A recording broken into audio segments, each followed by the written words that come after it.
నాకు బాగా గుర్తు వినోదం ఒక సక్సెస్ మీట్లో మీరు బాగా కన్నీళ్ళు పెట్టుకొని నాకు లైఫ్ ఇచ్చింది ఎస్వి కృష్ణారెడ్డి గారు అని కన్నీళ్ళు పెట్టుకున్నారు. గుర్తు మీరు అప్పుడు ఉన్నారు ఇండస్ట్రీలో? ఎంత వయసు సార్ మీది? నాకు కృష్ణారెడ్డి గారే కదా సార్. మరి అంతకుముందు ప్రొడక్షన్ మేనేజర్ అంటే నా స్థాయికి తగ్గ పని కాదు. నేను అంత నా మనసుకు తెలుసు నేనేందో. ఓకే, ఆర్టిస్ట్ అవుదామని ఇన్స్టిట్యూట్ ట్రైనింగ్ అయ్యాను. కృష్ణారెడ్డి గారు ఇచ్చారు నాకు. తర్వాత 2-3 సినిమాలు, కొన్ని సినిమాలు యాంకరేజ్ చేసేవాళ్ళు, యాక్షన్ ఇచ్చారు. కృష్ణారెడ్డి గారు నన్ను ఒక రకంగా చెప్పండి ఒక తమ్ముళ్ళ చూసేవాడు సార్ నన్ను.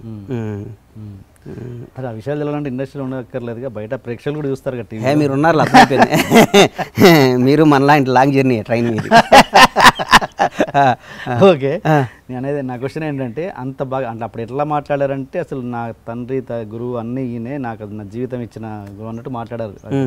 అంటే మీరు ఒక టైంలో ఇప్పుడు ఒక టాప్ ప్రొడ్యూసర్ మీరు, ఆయన ఒక టైంలో కొంచెం డౌన్ఫాల్ అయిన పరిస్థితి వచ్చింది. అప్పుడు మరి అలాంటి వ్యక్తికి మీరు బ్రేక్ ఇద్దాం. ఈరోజు కూడా చెప్తున్నా మీకు,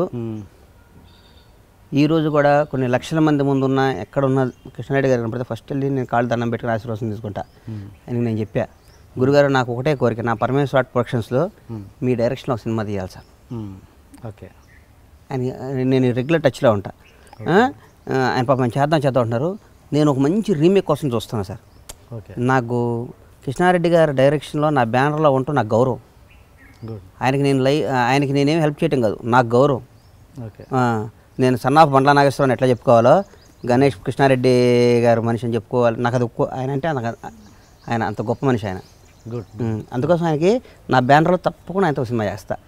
డైరెక్ట్గా డైరెక్షన్లో నాకు గౌరవం. ఆయన దర్శకత్వం పక్కన నిర్మాతగా నా పేరు బట్ట నాకు గౌరవం. నాకు ఆయన ప్రోడక్ట్ని నేను ఆయనతో సినిమా చేసే స్థాయి అంటే అంతకంటే అచీవ్మెంట్ ఏందండి లైఫ్లో.